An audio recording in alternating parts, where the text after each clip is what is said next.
Olá pessoal, esse é o projeto Bioestatística em Gotas, do programa de pós-graduação em odontologia da Universidade Federal do Pará. E hoje nós vamos falar sobre teste de concordância, quando a gente quer avaliar a concordância de uma determinada variável dentro de um diagnóstico, e essa variável ela está sendo medida numa escala nominal ou numa escala ordinal. Nesses casos, a estatística que a gente utiliza para os testes de concordância, geralmente é a estatística CAPA. Então, o teste CAPA ele vai analisar a concordância entre diagnóstico emitido ou por duas pessoas ou por você mesmo em dois momentos diferentes. Então, aqui no caso, eu tenho que definir o diagnóstico de cárie através de uma radiografia em um determinado dente. Nessa situação, eu tenho apenas duas possibilidades, ou o dente está cariado ou o dente não tem cárie, né? Se eu não examinar a radiografia e chutar, eu já tenho 50% de chance, porque eu só tenho duas opções, cárie ou sem cárie.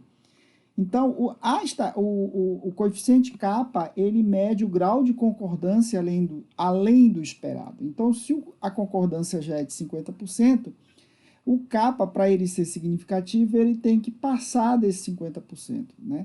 Se eu acertar 50%, 48%, 52%, significa que eu não estou acertando nada além do chute. Nesse caso, o coeficiente vai ter o valor de zero. O kappa, então, ele varia de zero, quando não há uma concordância além da esperada, ou 1, quando há uma concordância perfeita, quando, no caso, eu examinei um conjunto de dentes, 10 dentes, por exemplo, e acertei o diagnóstico de todos os 10, examinando pela radiografia. Para fazer a estatística CAPA, eu costumo utilizar um site que é o Vassar Stats. Você tem lá no menu deles são calculadoras clínicas para pesquisa, e aí então você escolhe CAPA como medida de concordância para dados categóricos. Existem alguns CAPAs, esse aqui é o CAPA não ponderado, ou também chamado de CAPA convencional. Então, vamos supor, no exemplo, que eu queira fazer uma análise de concordância entre dois métodos de diagnóstico de cárie. Eu examinei dentes diretamente, né? E examinei radiografias. Eu quero saber se o meu diagnóstico de cárie é diferente quando eu examino a radiografia em relação ao exame clínico direto. Então, aqui eu tenho o exame clínico, eu examinei 31 dentes. Desses 31 dentes, quando eu fiz o exame clínico, em 10 eu disse que, em 16 eu disse que tinha cárie, em 15 eu disse que não tinha cárie, e quando eu fiz o exame radiológico, em 15 eu disse que tinha cárie, em 16 eu disse que eu não tinha cárie. Mas vejam que o meu diagnóstico clínico concorda com o meu diagnóstico radiográfico nessas situações aqui, em que eu digo sim a cárie pelo diagnóstico clínico e sim a cárie pelo meu exame radiológico, né? Ou quando eu digo não há cárie no meu exame clínico, e também digo não há cárie no meu exame radiológico. Então, em 20 situações de 31. Por mero acaso, eu acertaria algo como 15, 16 concordâncias. Eu estou tendo 20. Será que esse 20 é tão diferente de acertar 15, 16? Ou não? Há uma concordância além da esperada estatisticamente, porque vejam que de 31, eu acertei 20, houve 20 pares concordantes, mas houve também 11 pares discordantes. Então, nesse caso, eu rodo no programa, no software, a estatística CAPA. Esse CAPA aqui significa CAPA não ponderado. E vejam que o valor não foi zero. Zero significa que eu não tenho nenhuma concordância além da esperada. Ele não foi zero, mas isso aqui é um valor médio, digamos assim. Eu vou ter que examinar o coeficiente, o intervalo de confiança 95%. E o meu intervalo de confiança, ele tem um limite inferior e um limite superior. Significa que eu repetir 100 vezes esse exame, em 95 vezes o kappa vai ocorrer entre 0 a 0,6276. Então, vejam que o zero, que seria a ausência da concordância, além da esperada, está incluído no meu intervalo de confiança. Portanto, apesar desse valor, eu vou concluir que essa concordância de 20 em 31, ela não é maior do que a concordância por mero acaso, por mero chute, digamos assim. Então, não há uma boa concordância entre o exame clínico e radiográfico por essas avaliações dentro dados que são dados fictícios, né? Isso nos remete a um conceito que é o conceito de sensibilidade e especificidade dos testes de diagnóstico.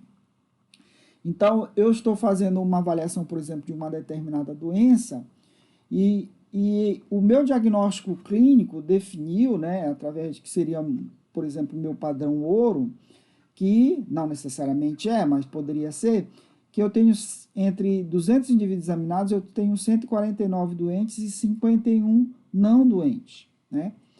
E eu apliquei um teste nesses indivíduos, e o teste, ele dá positivo, né, em 99 doentes, e deu positivo em um indivíduo não doente, ou seja, o indivíduo não tinha doença e deu positivo. Isso aqui é o que a gente chama de falso positivo, né?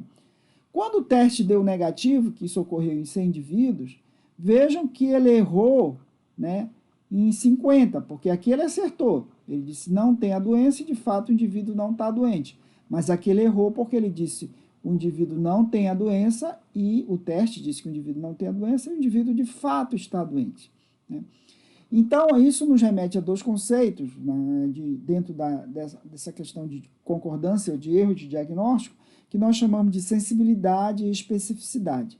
Sensibilidade de um teste é quando o teste diz que há doença e, de fato, os indivíduos estão doentes, ou seja, o número de doentes testado positivo sobre o número total de indivíduos testado positivo dentro da amostra. Ou seja, de 100 indivíduos que o teste dá positivo, ele acerta 99.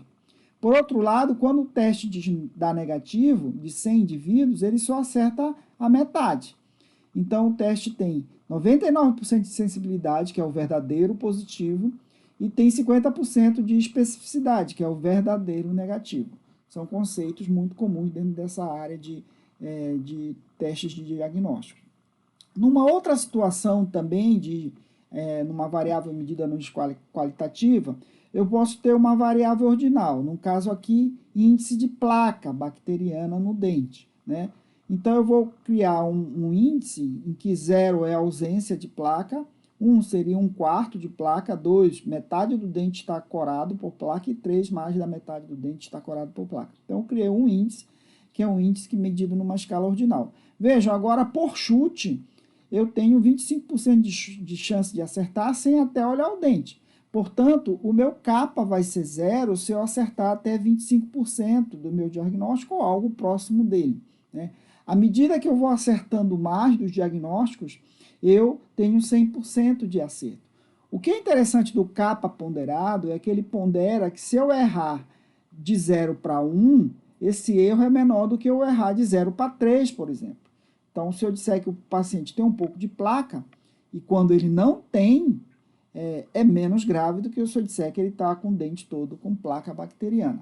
Então, o kappa chama ponderado porque ele pondera essa distância entre os erros, né?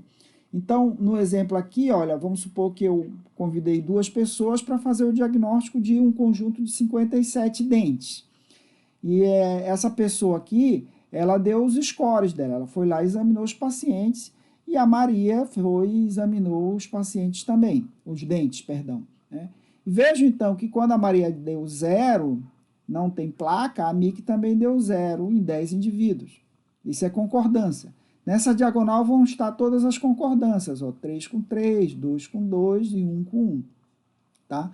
Então, de 57 indivíduos, elas concordaram no diagnóstico em 40 dentes, perdão, não indivíduos, dentes, 40 dentes. Tá? Por outro lado, se elas concordaram em 40 de 57, elas erraram o diagnóstico de 7. E é importante lembrar que se o erro estiver mais próximo da concordância, né, se a discordância estiver mais próxima, o teste pondera de que isso aqui é menos grave do que essa diferença de 0 para 3. Então, nós rodamos, primeiro vamos rodar o kappa convencional, aquele que eu mostrei ainda agora, ele simplesmente compara se o número de pares concordantes é diferente dos discordantes, não é o mais adequado para essa situação.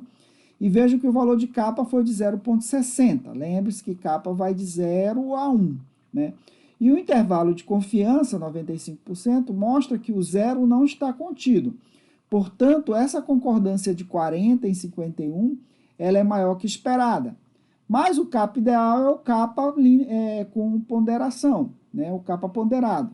Vejo que ele melhora. Por que ele melhora? Porque eu percebo que os erros estão mais próximos do acerto do que distante. Então, ele ajusta linearmente essa discordância. Então, ele melhorou e, de novo, o limite superior e inferior, o limite inferior não inclui o zero. Portanto, essa concordância aqui é maior do que a esperada. Em síntese, é assim que a gente faz a análise de concordância de diagnóstico para dados dicotômicos ou nominais e dados ordinais, através do capa ponderado. E aqui vão mais um conceito, dois conceitos para a gente definir alguns nomes que são repetidos e às vezes de forma inadequada. O que é que nós chamamos de replicabilidade diagnóstico e o que é que nós chamamos de reprodutibilidade diagnóstico. Replicabilidade é o que a gente fez naqueles dois exames, né? Eu simplesmente testei no exame anterior o diagnóstico de uma pessoa comparada de outro. Então, na verdade, eu estou vendo se esse diagnóstico se replica. Agora, se eu fizer um exame de diagnóstico aqui, por exemplo, em Belém, ou em uma cidade, dentro de uma determinada condição, e alguma pessoa for testar o meu método, ou o método desenvolvido em uma outra cidade, aí nós estamos falando de reprodutibilidade do diagnóstico, ou seja, se o diagnóstico, ou se o exame, se a análise de erro, se ela se reproduz dentro de um outro ambiente realizado por outras pessoas. Então, são conceitos geralmente confundidos, mas que são parecidos de fato, mas que há uma pequena diferença. Então é isso, pessoal. Se inscrevam no canal. Muito obrigado pela atenção e até um próximo vídeo.